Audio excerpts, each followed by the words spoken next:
y por organización del Vicedecanato de Investigación y Posgrado.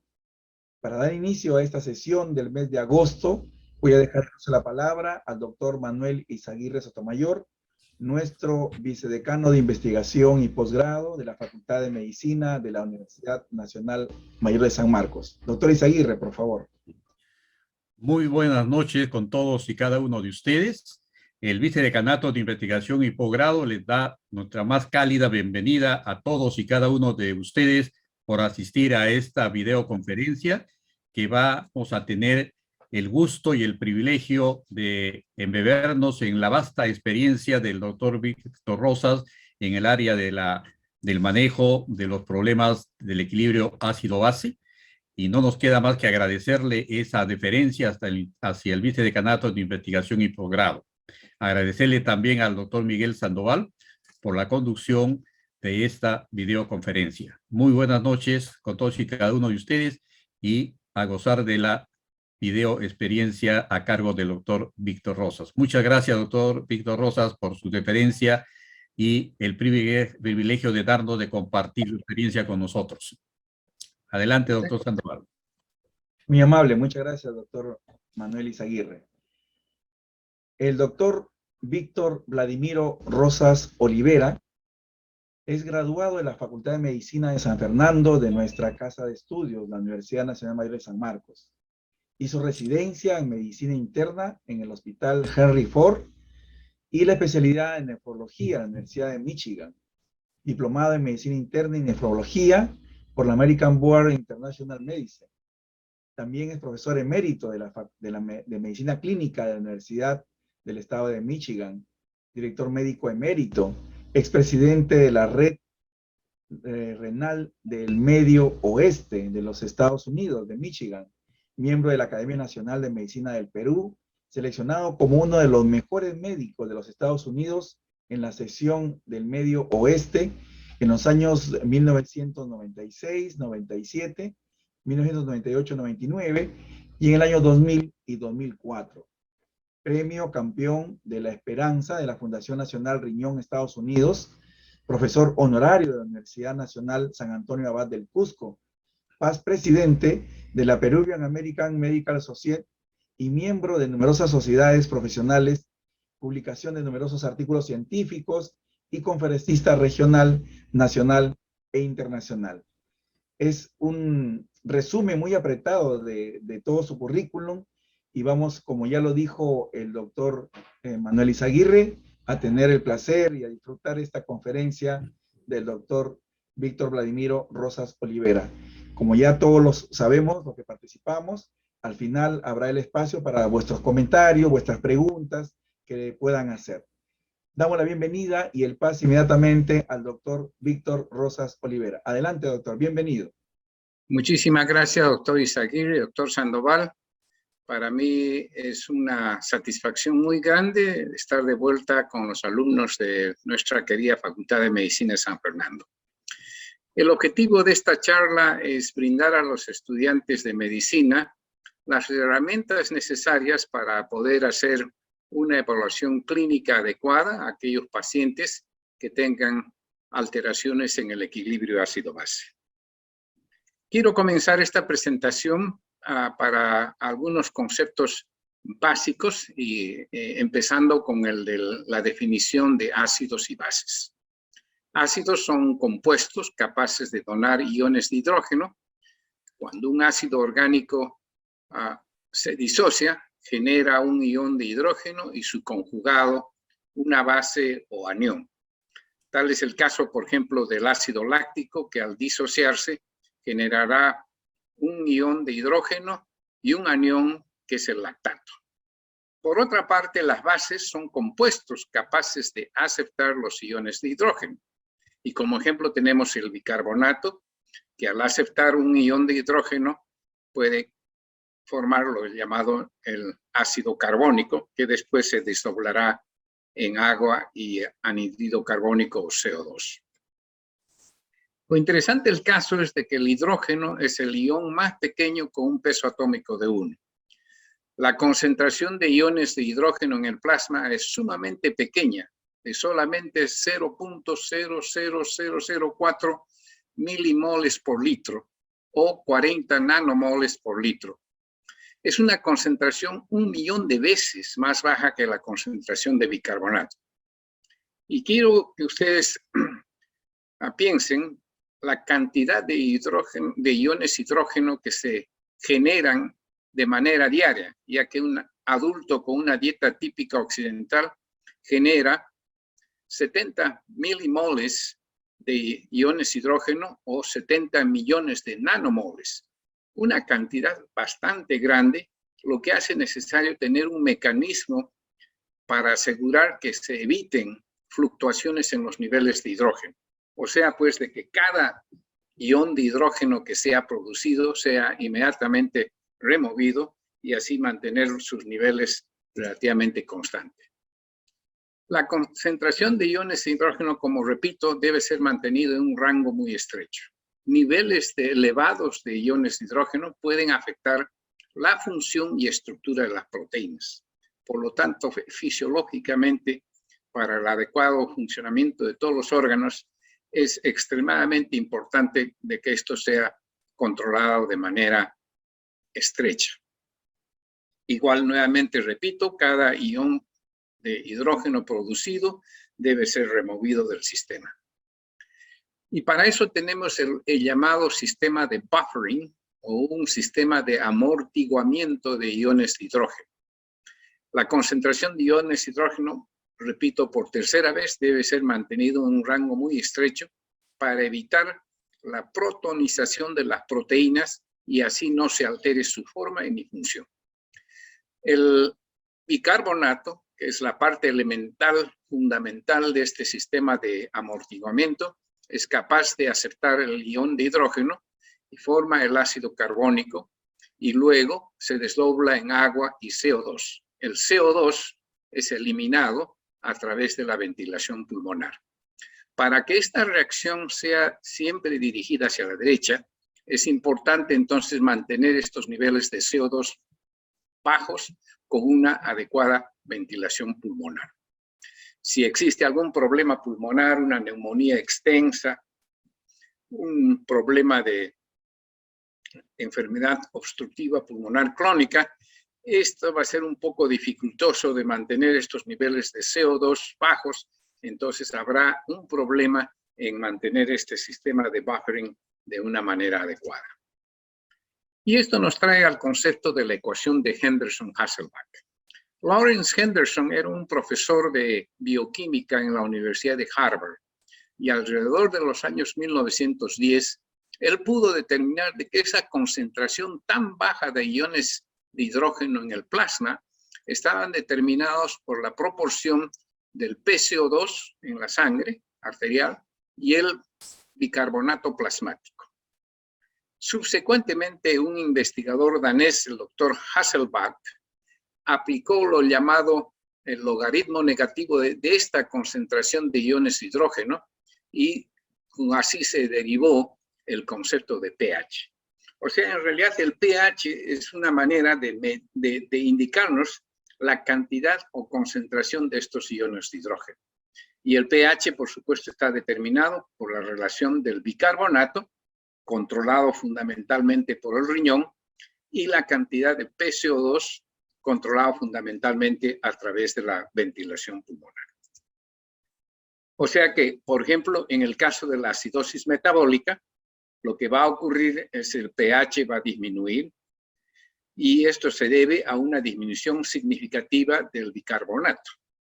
Y como un mecanismo compensatorio para evitar o mitigar la reducción del pH, se reduce también la concentración de PCO2 a través de la ventilación pulmonar.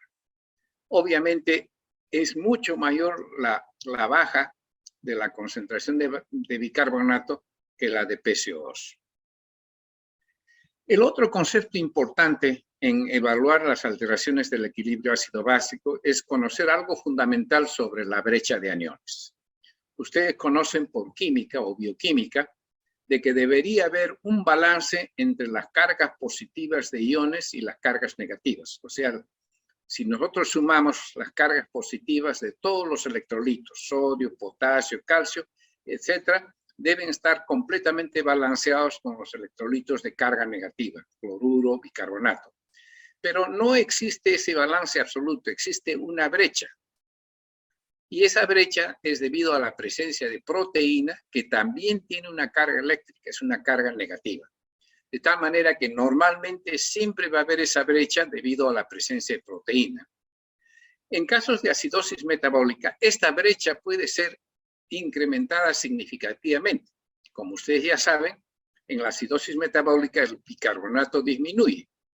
Y por otra parte, cuando un ácido orgánico se disocia, genera el ion de hidrógeno que disminuye el bicarbonato, ya que el bicarbonato va a captar ese ion de hidrógeno, formar el ácido carbónico, etc. Y genera el anión, el lactato, que se agrega a la proteína y por lo tanto ustedes tienen un incremento de la brecha de aniones. Hay otro tipo de acidosis metabólica en el cual la brecha de aniones se mantiene en límites normales. El bicarbonato baja debido a la acidosis, pero lo que incrementa ya no es un anión, sino el cloro. A esto se le llaman también acidosis metabólicas hiperclorémicas, con brecha de aniones normales. De tal manera que cuando nosotros hacemos una evaluación de una acidosis metabólica para determinar si es con brecha de aniones metabólica, de brecha de aniones elevada o normal, tenemos que hacer esos cálculos importantes para poder llegar a un diagnóstico adecuado. Y para poder evaluar estos conceptos, les voy a presentar un caso. Este es un hombre de 27 años de edad que es hallado en un estado inconsciente y es transportado a un hospital local. El examen muestra a un individuo en estado comatoso con un aliento a alcohol.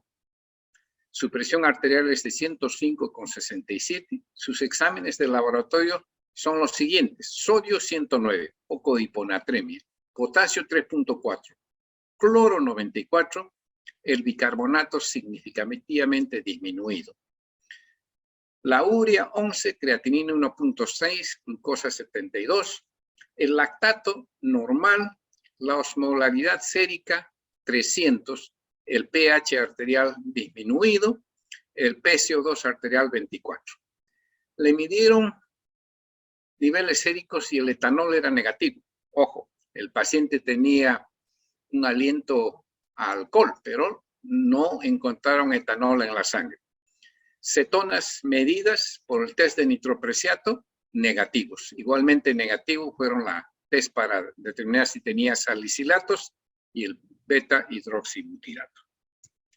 Bajo estas condiciones, hay una metodología que si ustedes la utilizan de manera sistemática, van a llegar al correcto diagnóstico de la alteración del equilibrio ácido-básico que se presenta y van a llegar de manera fisiológica al diagnóstico de la condición que está produciendo esa alteración. En primer lugar, lo que tenemos que determinar en el desorden de ácido básico si existe acidemia o alcalemia. En este caso es fácil, el pH 7.2, o sea que es acidótico, y el bicarbonato está disminuido. Estos dos exámenes de laboratorio nos indican que el paciente tiene una acidosis metabólica. Recordando a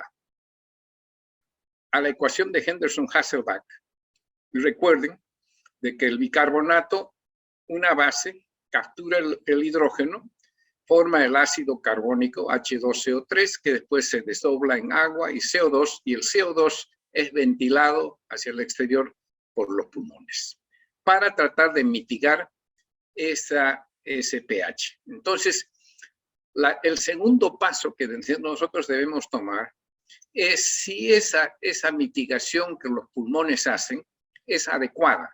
O sea que tenemos que determinar el grado de compensación, el grado de hiperventilación. Y para eso hay tres métodos. El más aplicado es utilizando la llamada fórmula de Winter, en la cual nosotros multiplicamos el bicarbonato que se le ha encontrado al paciente por 1.5 más 8 más menos 2. En este caso, el paciente tiene un bicarbonato de 11 multiplicado por 1.5 más 8 nos da un valor de 24. Eso es lo que deberíamos esperar debe ser el PCO2 o la concentración de CO2. Y en efecto, este paciente tiene un pH de 7.22, o sea que en los gases arteriales, el PCO2 es lo que nosotros habíamos anticipado. Y el otro método es llamada la regla del pulgar o al dedo, en inglés rule of thumb, en que ustedes toman los dos últimos dígitos del pH, en este caso 22, entonces ustedes esperan de que ese debería ser el PCO2. En el paciente el PCO2 medido es 24, o sea, existe una correlación bastante estrecha. O sea, por la fórmula de Winter obtuvimos el valor de 24, que correlaciona exactamente con el PCO2 medido, que es de 24. Con la regla del pulgar al dedo, también. Y por último, hay un tercero en el cual agregamos 15 puntos al valor del bicarbonato. 11 más 15, 26. O sea, bastante cercano también a lo que se ha encontrado. Esto de agregarle 15 puntos al valor del bicarbonato trabaja mientras el bicarbonato esté entre 10 y 40 miliequivalentes por litro. Entonces, por estos tres métodos podemos llegar a la conclusión de que este paciente tiene una compensación completamente adecuada a su grado de metabólica acidosis por la ventilación pulmonar. Con estos datos iniciales, la pregunta que les hago para los estudiantes es, ¿cuál sería el tratamiento más apropiado para este paciente? ¿Iniciar una diuresis alcalina forzada? ¿Administrarle dopamina? ¿Administrarle tiamina? ¿Administrarle fomepizol? ¿O hacer una consulta de emergencia al nefrólogo para hacer una hemodiálisis? Tomen ustedes algunos segundos para pensar cuál sería la respuesta más adecuada basado en los conocimientos que actualmente tienen y con la previa discusión que hemos hecho. Recuerden, es una acidosis metabólica pura que tiene una compensación completamente adecuada. El tercer punto es, ya tenemos estos dos, es una acidosis con una compensación adecuada. El tercer punto es, tenemos que determinar si tiene una brecha de aniones elevada.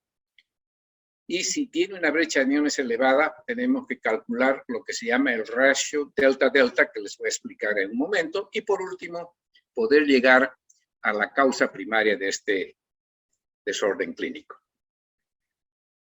Al determinar la brecha de aniones, lo que nosotros tomamos es el sodio y le restamos la suma del cloro más bicarbonato. La brecha normal es de alrededor de 10. En este caso, el paciente tiene un sodio de 129, menos el cloro más bicarbonato es 94 más 11, nos da un valor de 24.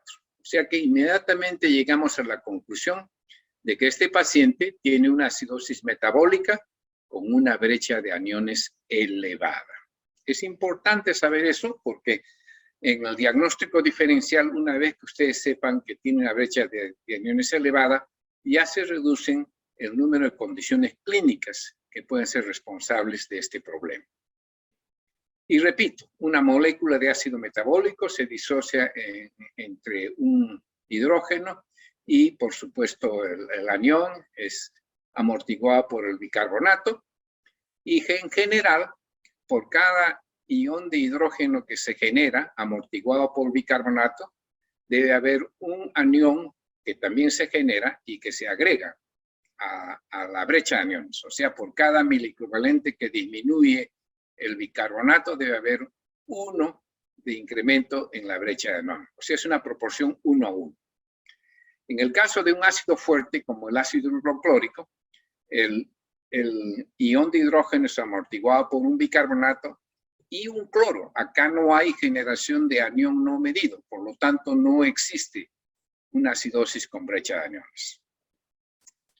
Ahora bien, basado en una brecha de aniones elevada, el siguiente paso a determinar es la proporción llamada delta-delta, en la cual nosotros tratamos de determinar esa proporción de que por cada ion de hidrógeno que se genera, debe haber también un anión que se agrega a la brecha de aniones. O sea, es una correlación 1 a 1. Entonces, en la delta, en el ratio delta-delta, lo que nosotros tomamos es la brecha de aniones que se ha encontrado en el paciente, en este caso 24, menos lo que es la brecha de aniones normal, que sería 10, dividido por el bicarbonato normal, que es 24, menos el bicarbonato que se le encontró al paciente es 11. Entonces, esto nos da una proporción delta 1.1. O sea que prácticamente esa proporción de 1 a 1 se mantiene. Por cada ion generado es un anión que también se genera. La brecha sube por 1, el ion por 1 y así sucesivamente. Entonces, utilizando esta proporción, tenemos acá una guía. Cuando la proporción es de menos de 0.4, estamos tratando con una acidosis hiperclorémica. Si es menos de 1, acidosis con brecha de aniones elevada, y un segundo tipo de acidosis con brecha de aniones normales. A veces hay dos tipos de acidosis que se presentan. Entonces, esa es la utilidad del delta-delta. En este caso, estamos entre 1 y 2. Es una acidosis con brecha de aniones pura. Esto se ve en la acidosis láctica, en la ketoacidosis diabética. Y cuando hay más de 2, entonces acá ya estamos pensando de que existen dos desórdenes de equilibrio ácido-base. Una acidosis metabólica con brecha de aniones elevada, más una alcalosis metabólica concomitante. O sea que hay dos tipos de desórdenes opuestos. Y hay circunstancias clínicas que se va a dar ese caso. O una acidosis respiratoria compensada preexistente. Finalmente tenemos un método adicional para determinar el diagnóstico y esa es la determinación de la brecha osmolar. Como ustedes deben saber, la presión osmótica de una solución está directamente relacionada a la concentración de sus solutos disueltos, como el sodio, glucosa y urea. Todos contribuyen de manera igual a pesar de que tienen un peso molecular diferente. Debido a que el sodio es el mayor catión en el plasma y el número de cationes y aniones deben ser iguales, multiplicando el sodio por 2 representa la mayoría de las partículas osmóticamente activas en el plasma. ¿Okay? O sea que si ustedes tienen un sodio de 140, lo multiplican por 2 es 280.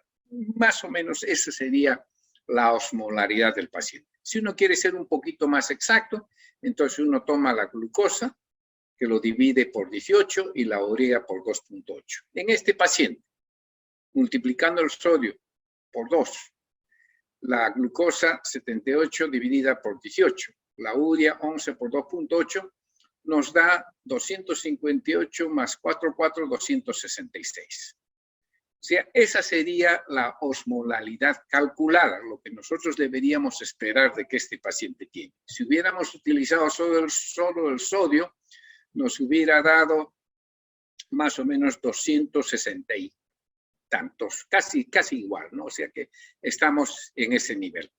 Pero en este caso, la osmolaridad medida en este paciente era de 300. O sea que acá tiene una brecha osmolar de 34, cuando lo normal no debería ser más de 10. Eso quiere decir de que existe algo más en el plasma que está elevando la presión osmótica. Y la brecha osmolar elevada indica la presencia en plasma de compuestos sin carga eléctrica. Y en la práctica clínica, una brecha osmolar se mide para detectar la presencia de alcoholes en el plasma. Toda vez que ustedes tienen un paciente inconsciente, comatoso, con aliento de alcohol, entonces ya se sabe que tiene un tipo de alcohol que está en el plasma. Entonces, uno de los exámenes importantes es determinar la brecha osmolar.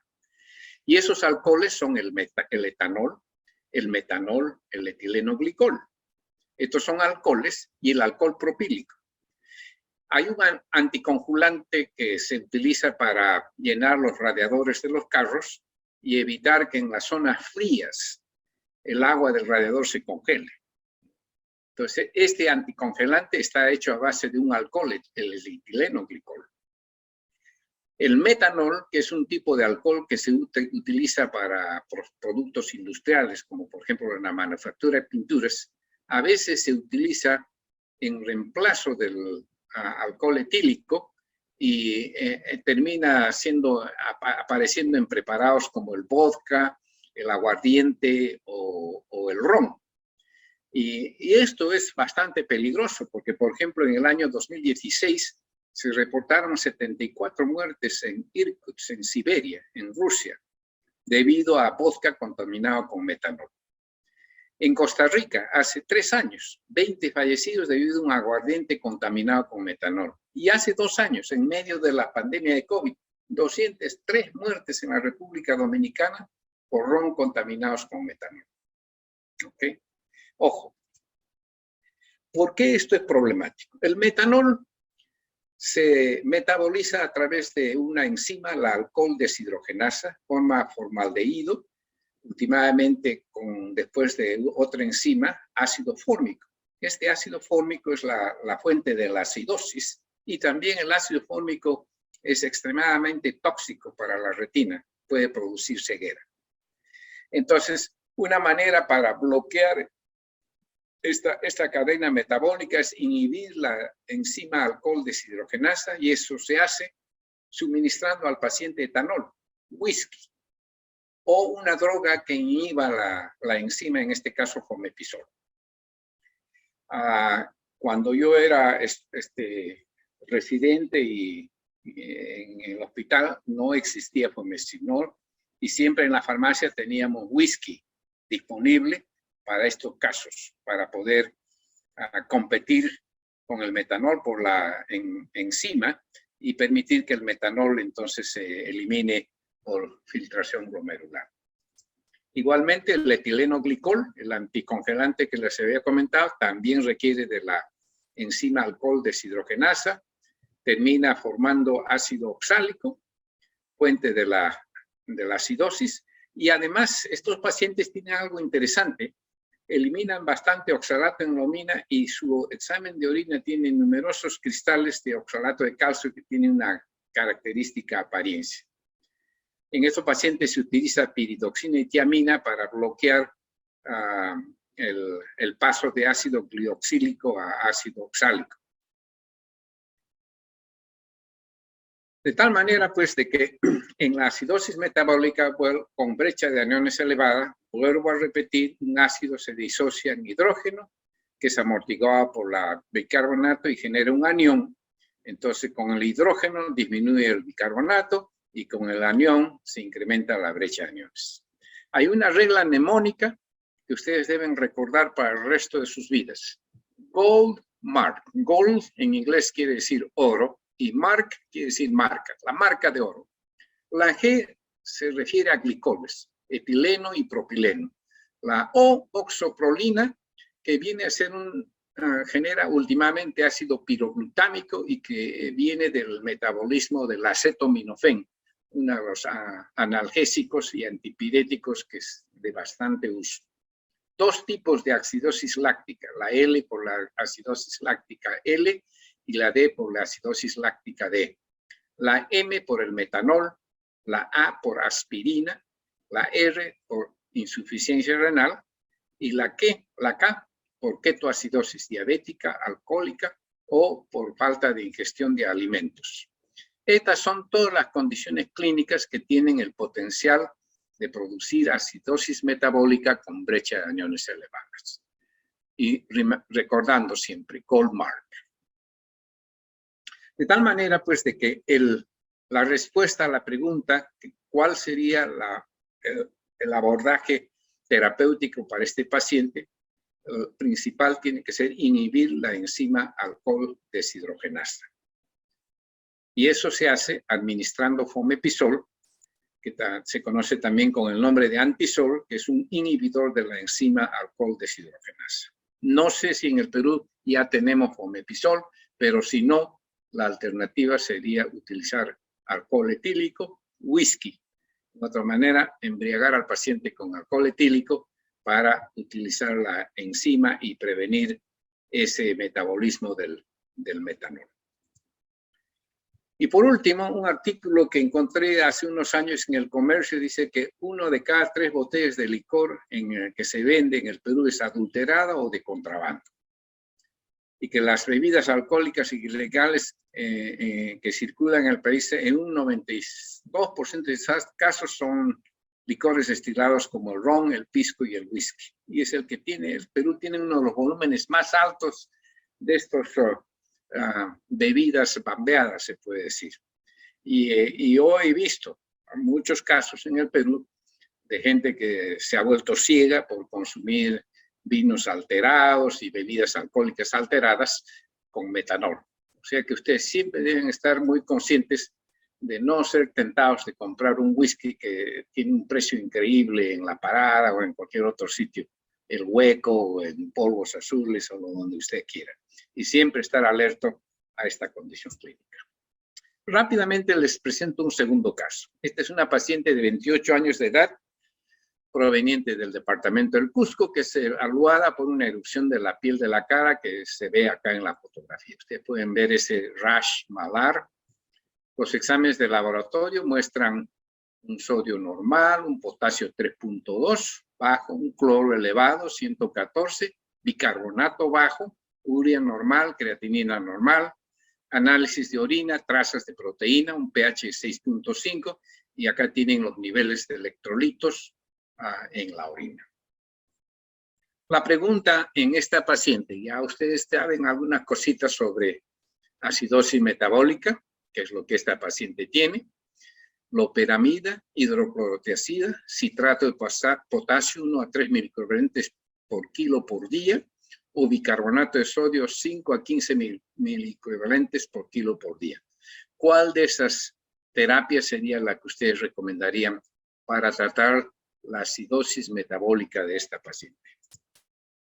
Bueno, en este caso tenemos que chequear la brecha de aniones. Como ya les dije, en casos de acidosis metabólica, después de que uno ha determinado la acidosis, determinar si tiene compensación pulmonar adecuada y determinar la brecha de aniones. En este caso, la brecha de aniones es 9, es normal. O sea, este es un caso de acidosis metabólica con brecha de aniones normales. En el caso de acidosis metabólica con brechas normales, el problema primario son dos. Uno, hay ganancia de iones de hidrógeno o pérdida de bicarbonato. No hay más. Desde el problema gastrointestinal, algunas veces se puede ver ganancia de iones de hidrógeno con hiperalimentación. No muy frecuente. Tiene que ser formulaciones excesivas en la cantidad de proteína que generan demasiada cantidad de iones de hidrógeno. Y con pérdida de bicarbonato, sí, en casos de diarrea, drenaje pancreático externo, desvíos ureterales hacia el tracto intestinal, administración oral de cloruro de calcio y algunos casos de colesteramina. Desde el punto de vista renal tenemos las acidosis renales tubulares de tipo 1, 4, 2, insuficiencia renal, hipercalemia. O sea, más que todo, ustedes van a ver acidosis metabólica con brecha de aniones normales, problemas renales. Insuficiencia renal y acidosis renales. Hay de varios tipos. Esos son los problemas que en la práctica. Hay algunos casos en que infusiones de salino normal o de cloruro de amonio también pueden producir acidosis metabólica con brecha de aniones normales. Las etiologías comunes son insuficiencia renal, diarrea porque hay pérdida de bicarbonato, las acidosis renales tubulares, en particular la tipo 2 y la infusión de salina. No comunes, las acidosis renales tubulares tipo 1-2, hipercalemia, desviación ureteral, muy pocos casos, drenaje pancreático externo, poquísimos casos, casi no se administra cloruro de calcio ni cloruro de amonio, colesteramina rara vez y hiperalimentación también muy rara vez. De tal manera que acidosis renal tubular es uno de los diagnósticos más comunes en los pacientes que tienen acidosis metabólica con brecha de aniones normales. El defecto es en el riñón para poder mantener el balance ácido-base y en ausencia de insuficiencia renal excesiva. O sea, para llegar a este diagnóstico, brecha de aniones normales y ausencia de insuficiencia renal excesiva. Entre los tipos más comunes, la tipo 1 es un problema de eliminación de ácido a nivel del túbulo distal. La del tipo 2 es un problema en la absorción de bicarbonato a nivel del túbulo proximal. Y la de tipo 4 es particularmente cuando hay hipoaldosteronismo. En niños, generalmente son desórdenes genéticos. En adultos, hay desórdenes autoinmunes, síndrome de Sjögren, lupus eritematoso, artritis reumatoide. Todos estos desórdenes autoinmunes producen la acidosis renal de tipo 1, aquella en que hay eliminación defectuosa de ácido de hidrógeno a nivel de túbulo distal. Drogas como litio, infosfosfamida, anfotericina, todas esas actúan también a nivel de túbulo distal. Hipercalciuria, uropatía obstructiva, cirrosis hepática y toxicidad por tolueno. En la acidosis de tipo renal, el problema es de tipo 2, el problema es a nivel del túbulo proximal. En niños, nuevamente, problemas genéticos. En adultos, el mieloma múltiple, diferentes tipos de drogas, topiramato y fosfamida, tenofil, droga que se utiliza en tratamiento, por ejemplo, de SIDA. El uso de acetosolamida, que no se usa mucho, y toxicidad por metales pesados, mercurio, etc. Hay un tipo bastante que se vienen en preguntas de exámenes, es el síndrome de Fanconi, que es un tipo de acidosis renal tubular tipo 2. Puede presentarse de una manera aislada, donde solo el bicarbonato no se absorbe adecuadamente. O sea que estos pacientes van a tener bicarbonaturia. Pero el síndrome Fanconi completo es un defecto en la absorción de bicarbonato, conjuntamente con glucosa, fósforo y aminoácidos. O sea, estos tendrían bicarbonaturia, glucosuria, fosfaturia y aminoaciduria. Ahora bien, un individuo normal en una dieta típica occidental excreta aproximadamente 30 a 40 milimoles de iones de amonio. O sea, esa es la manera como estamos eliminando parte del ácido. En la presencia de acidosis metabólica crónica, la excreción de amonia puede incrementarse a más de 200 milimoles por día. O sea, el riñón tiene una capacidad compensatoria bastante grande. Paciente con acidosis metabólica y excreción urinaria de menos de 40 milimoles por día en presencia de acidosis indica la presencia de un defecto en la excreción renal de ácido y establece el diagnóstico de acidosis renal tubular. Si la excreción urinaria de amonia se eleva a 100 en presencia de acidosis, entonces podemos decir que hay un defecto parcial. Entonces, la pregunta es cómo evaluamos la excreción de amonia. Es un poco tedioso y problemático medir amonia en la orina. Entonces, un método que se utiliza para poder estimar la cantidad de amonia que se elimina en la orina es medir la brecha de aniones en la orina. Así como se mide en la sangre, se puede medir en la orina. Con la diferencia de que acá se utiliza el potasio también para los cationes positivos, sodio y potasio, y no se utiliza el bicarbonato, sino solamente el cloro, porque la excreción de bicarbonato en la orina es casi negligible. Entonces, sodio más potasio menos cloro nos debe dar una brecha de aniones que normalmente debe ser menor de 0. ¿Okay? Ahora bien, el hidrógeno unido al NH3 se elimina junto con cloro como cloruro de amonio en la orina. En la acidosis renal tubular, este proceso es defectuoso. O sea, las células del túbulo colector no tienen la capacidad adecuada para poder agregar este hidrógeno al NH3 y eliminarlo junto con el cloro en la orina. Entonces, el ion más importante no medido en la orina es justamente el amonio y constituye el mecanismo más importante para la excreción de ácido por el riñón. Y como les dije, es muy difícil medirlo directamente, pero su excreción es generalmente acompañada por cloro. Y si medimos la brecha de aniones en esta paciente, tenemos una brecha que es de 26, claramente anormal. O sea que esta paciente tiene un defecto en la excreción de ácido a nivel de túbulo distal. Eso establece el diagnóstico. Y realmente la paciente tiene un rash malar que es debido a lupus eritematosos. Por lo tanto, el tratamiento adecuado sería citrato de potasio. El citrato porque últimamente se convierte en bicarbonato y potasio porque corrige la hipocalemia que generalmente está asociada. De tal manera que acá les he presentado un caso de acidosis renal tubular tipo 1 asociada con lupus eritematoso. Recordando que la acidosis metabólica presenta sintomatología sistémica cerebral, pulmonar, cardíaca, gástrica, intestinal y muscular. Y es muy importante hacer una evaluación adecuada. Rápidamente, en los minutos que nos quedan, voy a tratar sobre alcalosis metabólica. Y les presento un caso. En este caso tenemos un paciente varón de 55 años de edad con historia de enfermedad intestinal inflamatoria y con episodios de obstrucción de intestino delgado. Ha requerido succión nasogástrica, llega al hospital con síntomas de dolor abdominal. Se obtienen los siguientes resultados de laboratorio: sodio 145, potasio 3, hipocalemia, cloro 95, bicarbonato significativamente elevado a 40.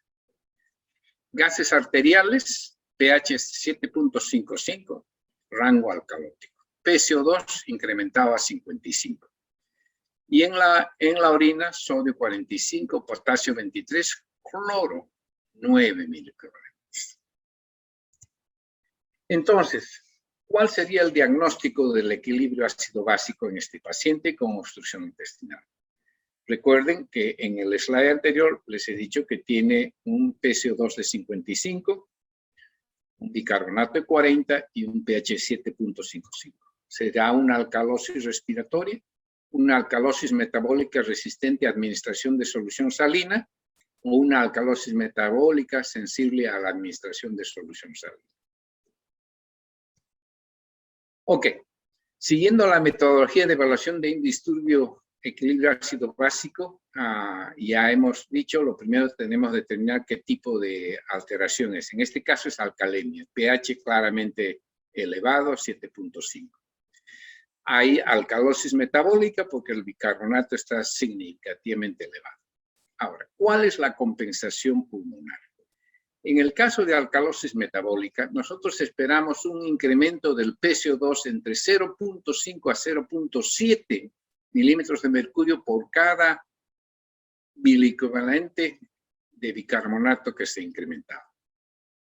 O sea, en este caso, tenemos el bicarbonato normal es de 24. El paciente tiene un bicarbonato de 40. O sea, hay un incremento de 16 sobre lo normal, que multiplicamos ya sea por 0.5 o 0.7 y nos da un valor de 48,51. O sea que nosotros debemos esperar que este paciente debe tener un PCO2 entre 48 y 51. Y en efecto, el PCO2 medido en este paciente era de 51. O sea que podemos decir que desde el punto de vista pulmonar, esta alcalosis metabólica tiene una compensación adecuada. Obviamente este paciente no tiene brecha de aniones elevada. Y este es un gráfico que permitió decir de cuánto debe incrementar el PCO2 por cada miliequivalente de incremento de potasio. En general, el PCO2 debe incrementarse a más de 40 y generalmente es menos de 55. ¿Okay? O sea, es entre 40 y 55. Uno también puede agregarle 15 puntos al bicarbonato y nos va a dar el valor. Esto trabaja solo entre niveles de bicarbonato de 28 a 40. O sea, cualquiera de estos métodos nos debe dar una idea del grado de compensación. Ahora, las dos preguntas importantes a contestar es ¿de dónde se origina el bicarbonato adicional? ¿Viene de fuentes endógenas o fuentes exógenas? O sea, ¿se genera internamente o es porque se le ha administrado al paciente bicarbonato adicional? Y la segunda pregunta es, ¿por qué el riñón no excreta ese exceso de bicarbonato? Si tiene 40, ¿por qué simplemente no lo filtra? Puede ser porque hay una insuficiencia renal, el bicarbonato no es filtrado. Pero lo más común es de que el riñón percibe un déficit de volumen extracelular. Y el bicarbonato no puede ser excretado sin sodio, pero como el riñón está detectando de que no existe suficiente volumen extracelular, trata de reabsorber la mayor cantidad de sodio posible, principalmente a nivel del túbulo proximal. Y por eso es de que se mantiene los niveles de bicarbonato elevados. La otra posible situación sería de que existe una actividad mineralocorticoide persistente que estimula la secreción de hidrógeno y de potasio. Ahora, esto de determinar el llamado volumen sanguíneo arterial efectivo. No sé si ustedes están familiarizados con este concepto de volumen sanguíneo arterial efectivo. El volumen sanguíneo arterial efectivo es aquel volumen que permite una perfusión tisular adecuada. Y para eso existen los llamados vasoreceptores. Hay vasoreceptores en la aurícula derecha, en el arco aórtico y en la carótida. Cuando determinan de que no existe el suficiente volumen arterial para una adecuada perfusión tisular, estos vasoreceptores mandan sus señales al centro autonómico hipotalámico. Inmediatamente se activa el sistema nervioso simpatético, produciendo catecolaminas y vasoconstricción, y estimula la secreción de arginina, vasopresina, la llamada hormona antidiurética, o sea que va a retener líquido a nivel renal. En el aparato yuxtaglomerular, por donde se encuentra la arteriola aferente del glomérulo, otro vasoreceptor, se detecta esa disminución en perfusión, inmediatamente incrementa la síntesis de renina, angiotensina 1, luego angiotensina 2, que es un vasoconstrictor, y a nivel adrenal estimula la secreción de aldosterona, que nuevamente incrementa la retención de sodio, etc. Entonces, cada vez de que existe una disminución de toda esta perfusión tisular detectada por estos sistemas de vasoreceptores, entonces se producen todos estos mecanismos compensatorios. La concentración de cloro en la orina puede utilizarse como un sustituto para la evaluación del volumen intraarterial efectivo, lo cual es monitoreado, como ya les he dicho, a través de sensores de volumen y de sistemas hormonales y el riñón. Clínicamente uno puede detectar hipotensión ortostática, cambio de presión de la recumbencia a la posición erecta, las venas del cuello completamente aplanadas por el volumen no adecuado, turgor de la piel, etc.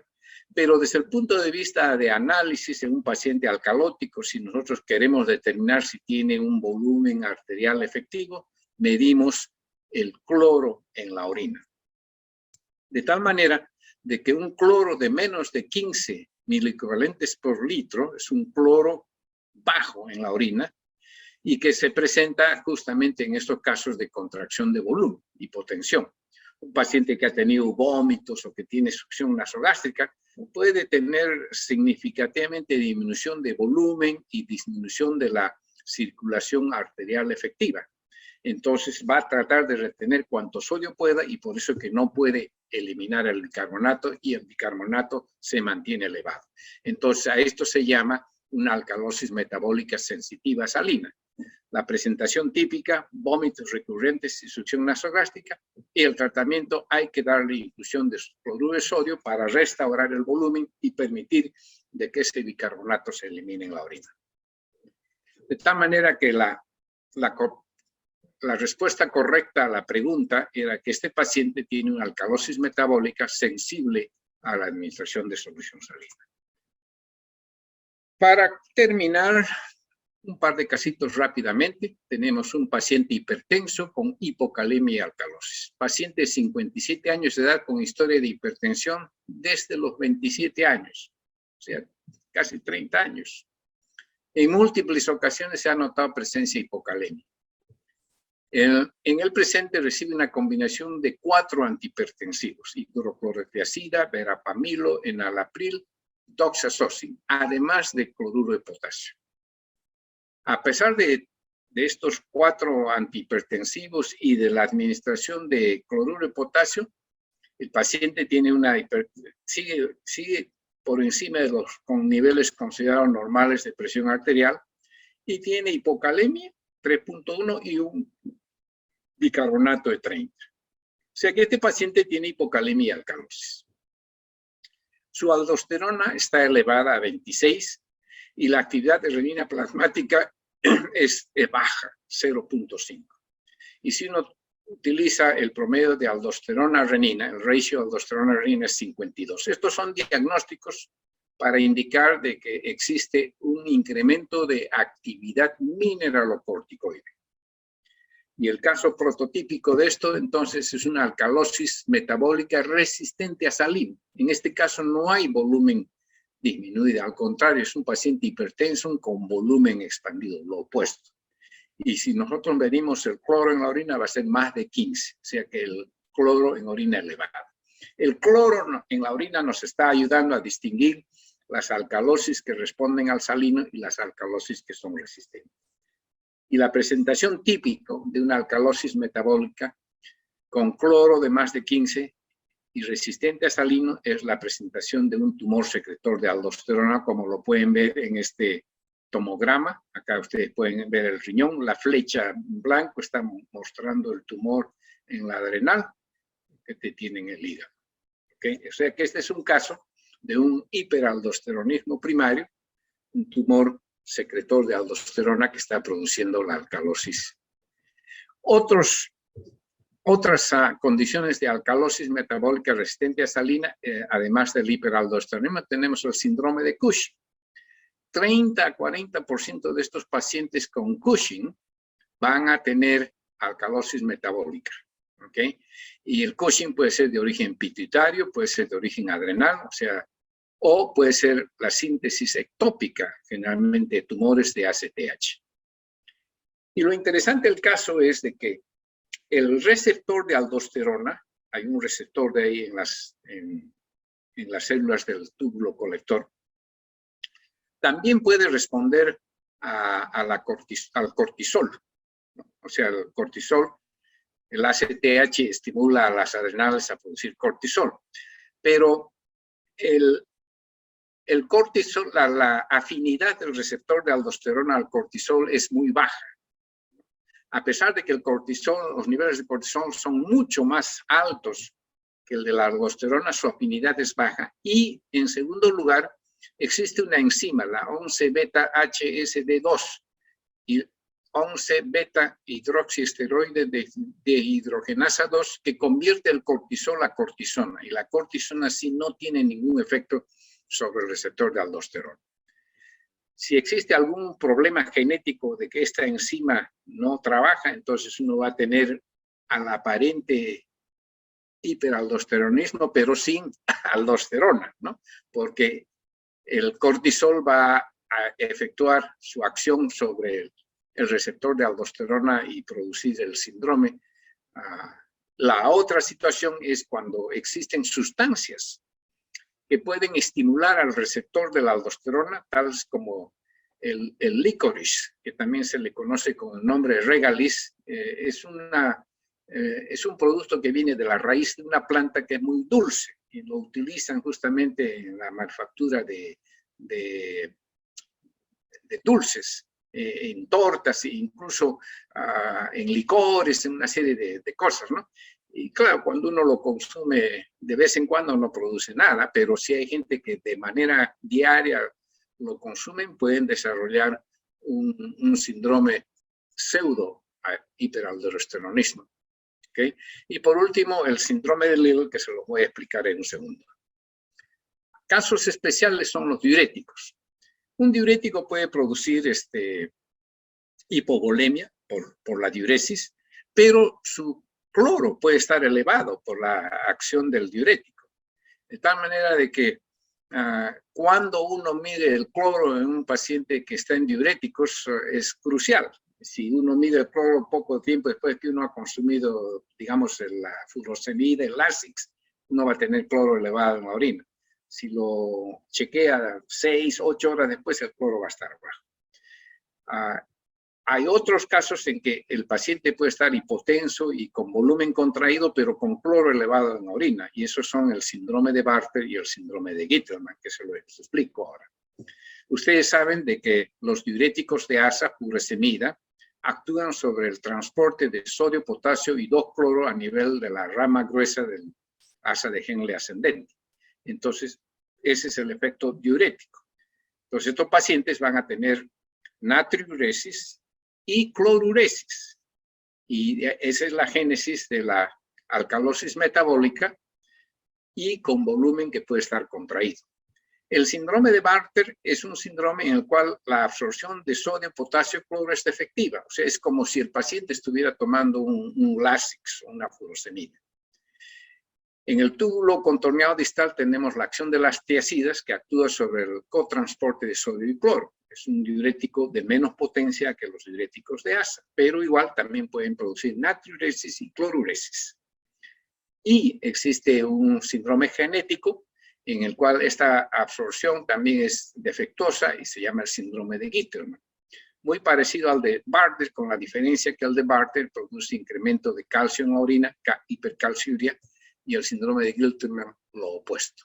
Y por último, otro síndrome llamado de Little. Estos pacientes se comportan como si fueran hiperaldosteronismo, pero su aldosterona y su renina no están elevados. Lo que pasa es de que normalmente la aldosterona actúa a través de un receptor.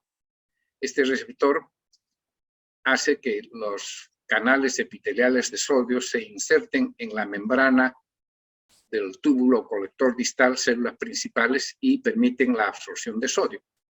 En el caso del síndrome de Little existe un defecto genético que incrementa la actividad de este canal epitelial de sodio. Entonces se comporta exactamente como un hiperaldosteronismo, excepto que la aldosterona y la renina están bajos. Yo creo que este es el caso justamente de una mujer de 48 años que ha sido evaluada por hipertensión. Ella estaba en amlodipino, carvedilol e hidroclorotiazida más hidralazina. Aquí, nuevamente, 3 antihipertensivos, más cloruro de potasio. Tenía una dieta restringida de 2 gramos al día de sodio. Se tomaba una copita de vino al día. No consumía productos herbales ni licoriz.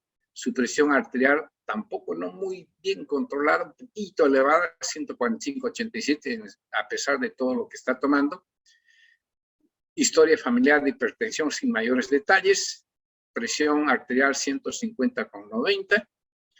Pulso, índice de masa corporal no está elevada. Y los análisis. Acá tiene un potasio de 2.9, un bicarbonato de 32, exactamente como el primer paciente con alcalosis metabólica.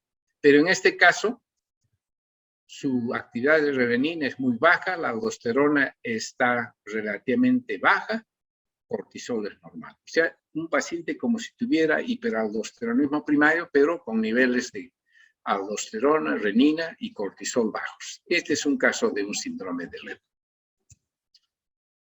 ¿Cuál sería el tratamiento más apropiado? Reemplazar hidralazina por lisinopril, restringir la ingesta de alcohol a menos de una bebida por día, reemplazar la hidralazina por amilorida, restringir la ingesta de sodio a 1 gramo por día, muy difícil de hacerlo, reemplazar hidroclorotiazida por espironolactona.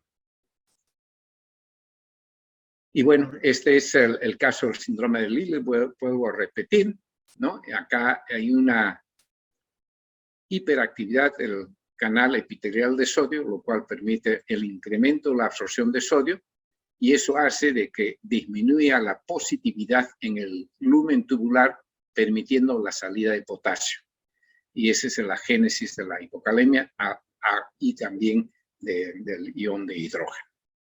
El tratamiento para estos pacientes es de interferir con la acción del canal epitelial de sodio, y eso lo hacen dos medicamentos, la amiloride y la triamtirene. O sea, en este caso la respuesta correcta sería reemplazar una de las drogas, la hidralazina, por amiloride, porque estaríamos yendo donde está el defecto. La espironolactona no actúa sobre el canal epitelial de sodio, sino actúa sobre el receptor de la aldosterona. Por lo tanto, no sería efectiva porque no es el problema de aldosterona allí, sino es el problema del canal epitelial de sodio. Bueno, yo creo que con eso se ha completado la hora y estaré atento a cualquier pregunta que ustedes puedan formular. Muchas gracias, doctor Víctor Rosas. Para el tiempo que hemos tenido, ha hecho una compilación bastante apretada, pero muy interesante, los casos sobre todo que ha presentado y los fundamentos iniciales. Damos apertura ahora a los participantes para que puedan hacer sus comentarios, sus preguntas, pero podríamos iniciar con una pregunta simple, doctor. La especialidad que usted tiene es urología, y lógicamente que, como habíamos conversado antes de entrada a sala, no solamente en urología se ve el tema pues, de la alteración del pH. Sin embargo, en su especialidad, ¿cuál es la patología más frecuente que rápidamente vulnera la alteración del pH sanguíneo? Ya. Bueno, en el grupo de acidosis metabólica, las condiciones clínicas más frecuentes son la ketoacidosis diabética, la acidosis inducida por alcohol, obviamente las intoxicaciones por salicilatos y con menos frecuencia, yo diría las intoxicaciones por alcoholes, ¿no? Alcohol etílico, metanol y etileno glicol. En lo que se refiere a la alcalosis metabólica se ve con bastante frecuencia en pacientes críticos de cuidados intensivos. Y hay muchas razones, ¿no? Hay muchos pacientes que tienen succión nasogástrica, pacientes en los que se utilizan diuréticos por insuficiencia cardíaca, ¿no? Combinación de diuréticos, etc. Entonces, yo diría que esas serían las alteraciones más frecuentes que se ven en desviaciones del pH. Muchas gracias. Si los participantes tuvieran alguna participación, algún comentario, pregunta, por favor, pueden escribirlo en el chat o hacerlo abriendo su micrófono.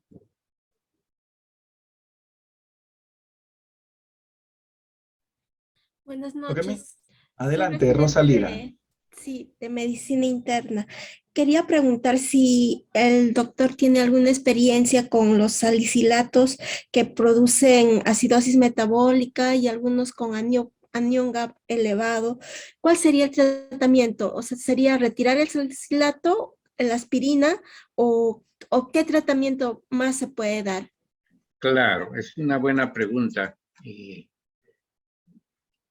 En pacientes por intoxicación por salicilatos se produce una acidosis metabólica y a la vez también hay un componente de alcalosis respiratoria, porque el salicilato incrementa al centro respiratorio cerebral, entonces produce una hiperventilación, ¿no? Entonces estos pacientes pueden tener dos disturbios del metabolismo ácido-base: acidosis metabólica y alcalosis respiratoria.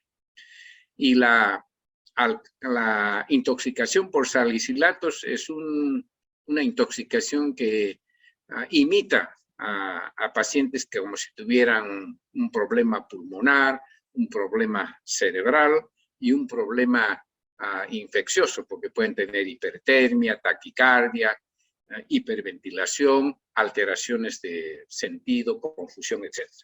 El tratamiento de estos pacientes es maximizar la eliminación por la orina, y por eso se alcaliniza al paciente, mejor dicho, se le da un diurético con solución alcalina, o sea, bastante fluido, con bicarbonato de sodio, para inducir una diuresis alcalina. Entonces eso facilita marcadamente la eliminación del salicilato en la orina.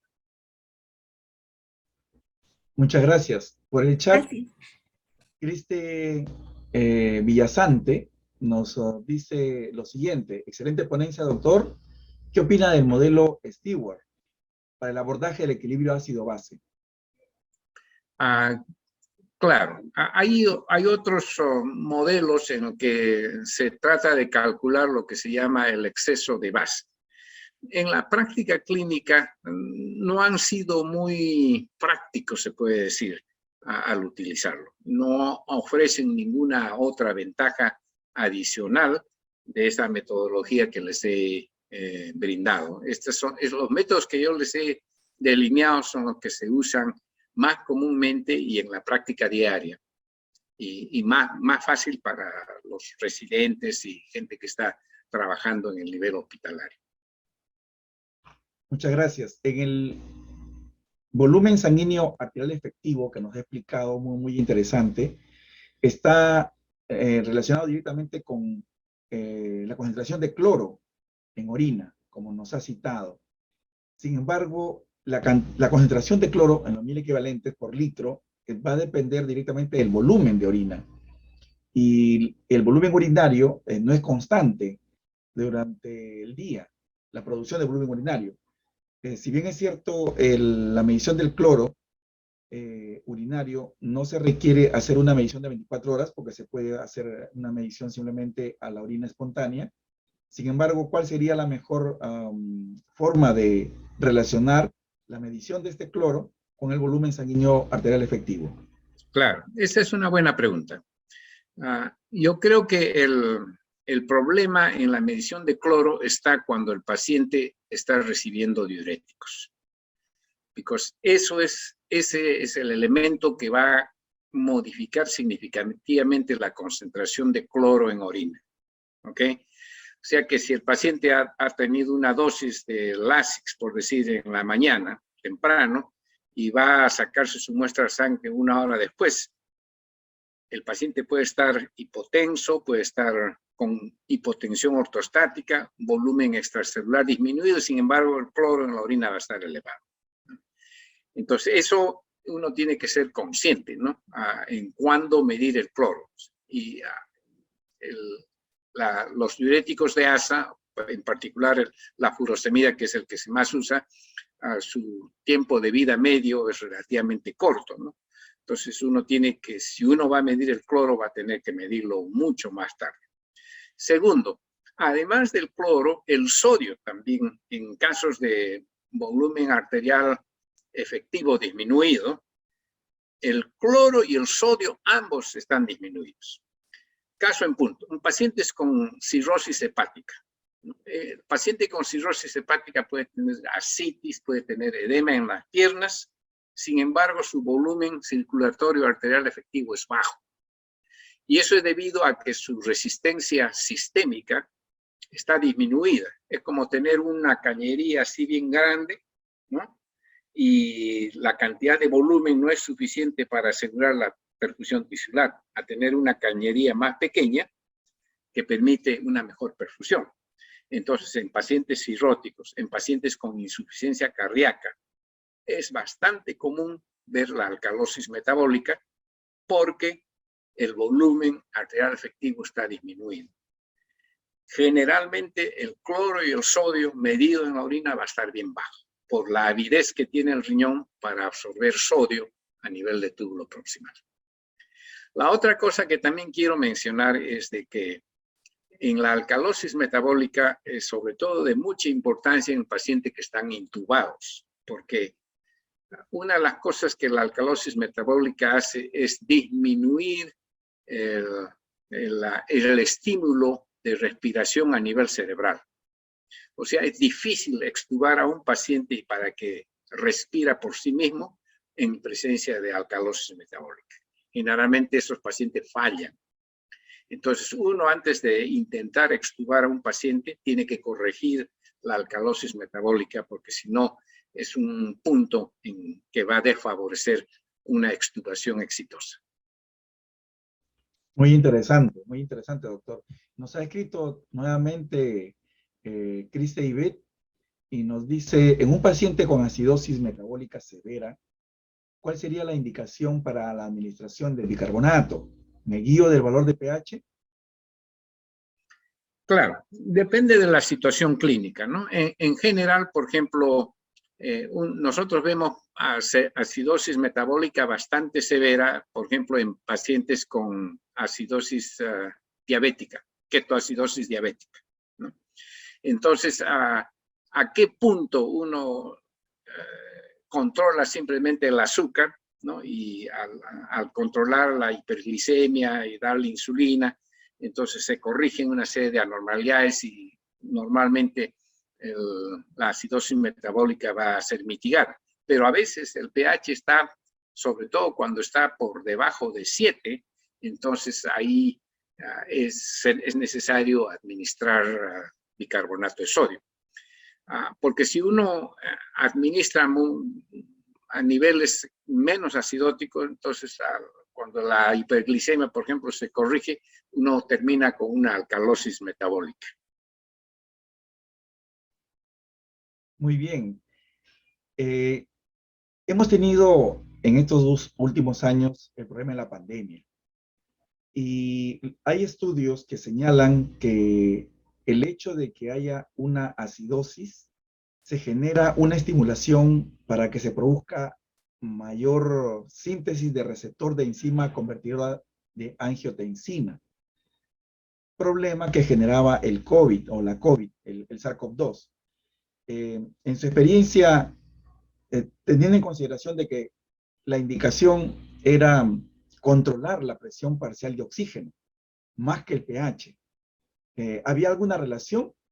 Es verdad que dicen los estudios que más bien es al revés, que la condición de pH generaba esta labilidad en los pacientes. Bueno, para ser sincero, no tengo experiencia en desórdenes ácido-base en pacientes con COVID, ¿no? Pero obviamente en estos pacientes que tienen múltiples complicaciones, tratar de maximizar, se puede decir, el tratamiento clínico y estaría beneficioso, ¿no? Pero no tengo experiencia particularmente en ese aspecto del paciente con COVID. Gracias, doctor, por su respuesta. No sé si alguien también de ustedes, los que nos están escuchando, pueden hacer alguna consulta antes de finalizar. Nos escribe Flor, dice: buenas noches. ¿Cuándo un paciente es más crítico? ¿En acidosis o en alcalosis? ¿Y qué tipo? Gracias, dice. Claro. Yo diría de que lo que se ve más frecuente serían pacientes críticos con alcalosis metabólica. En la última diapositiva ya había dicho que la alcalosis metabólica es una condición de un significado clínico importante debido a que ocurre frecuentemente en pacientes críticamente enfermos. Muy común en pacientes hospitalizados y está correlacionado con un incremento en morbilidad y produce resultados clínicos y contribuye a resultados adversos.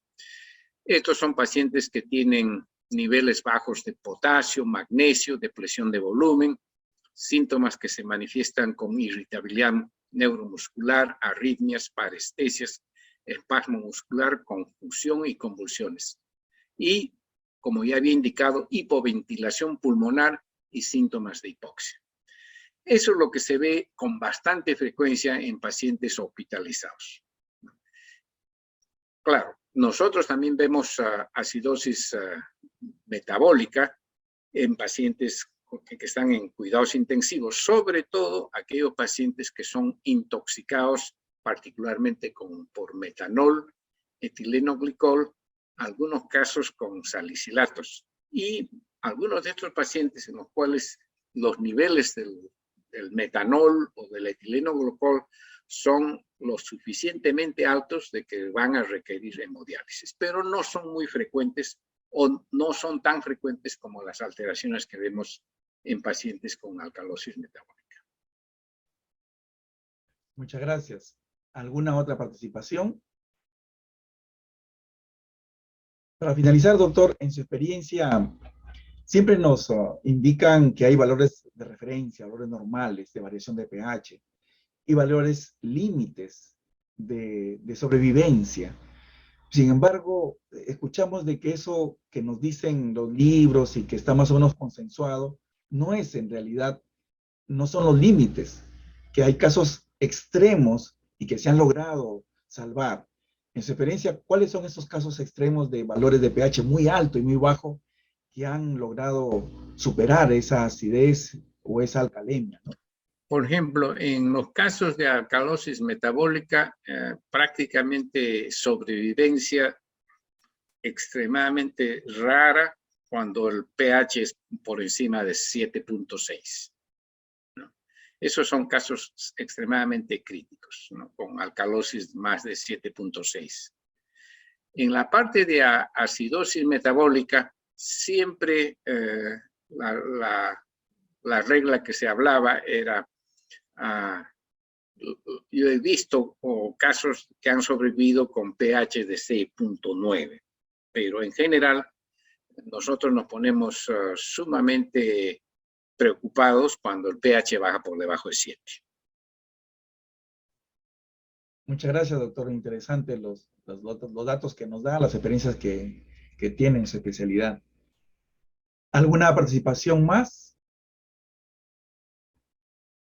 Muy bien. Estimado Doctor, buenas noches. Doctor, disculpa. Adelante. Sí, buenas noches. Quería hacer una pregunta referente al uso del bicarbonato. Es tanto controversial debido también al efecto rebote que pudiera tener el bicarbonato. Se está utilizando en dos casos importantes el bicarbonato, en el pH menos de 7.1 y el valor de bicarbonato, ¿no? ¿Qué recomendación nos daría, por favor? Gracias. Bueno, sobre todo la controversia en la administración de la cantidad de bicarbonatos que se administra está, como usted lo dice, ¿no? En pacientes con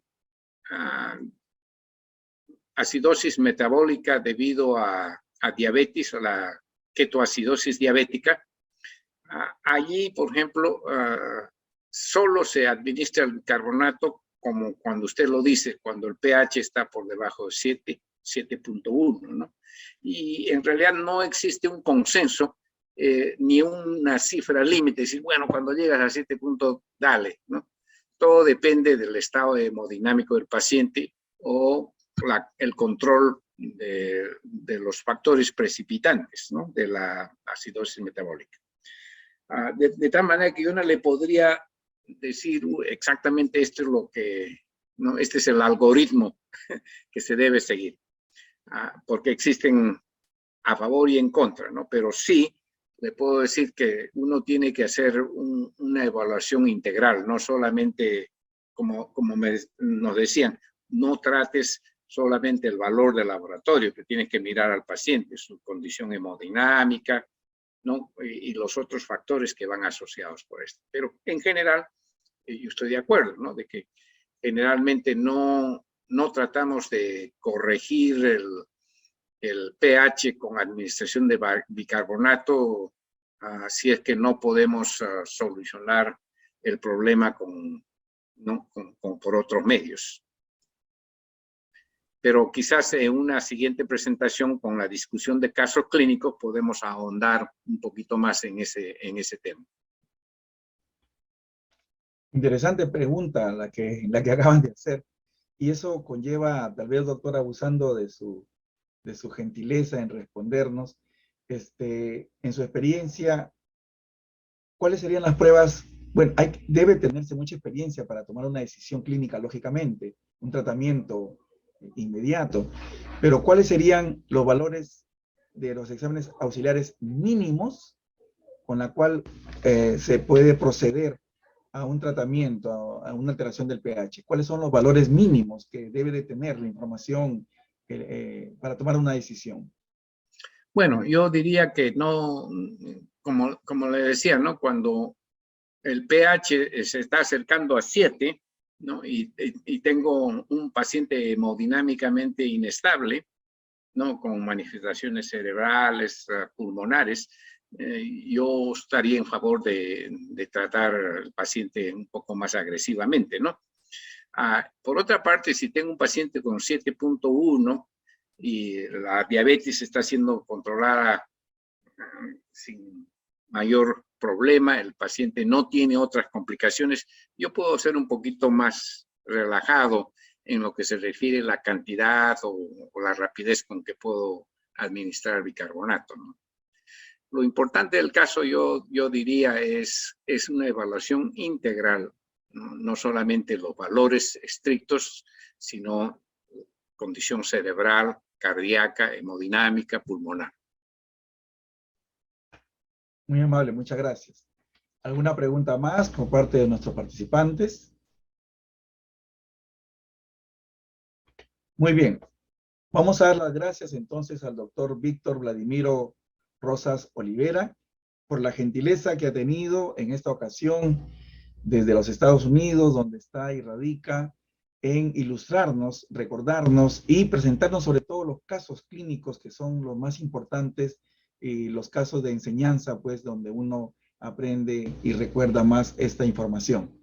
Doctor Víctor Vladimiro Rosas Olivera, a nombre del vicedecano de la Facultad de Medicina, le damos las gracias, la gentileza, y esperemos que prontamente nos podamos reunir nuevamente para saborear y nutrirnos de su experiencia y ser constantemente un aprendizaje.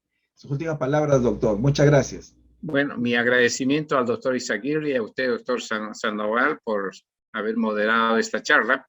Como ya había mencionado, una segunda charla estrictamente con casos clínicos, y voy a tener en mente justamente los casos más severos a menos severos para darles un poquito más de sabor en la manera como abordar estos distintos tipos de pacientes. Y recordando que no hemos tenido tiempo para discutir alcalosis respiratoria ni acidosis respiratoria, que serían las otras condiciones de los desórdenes del equilibrio ácido-base.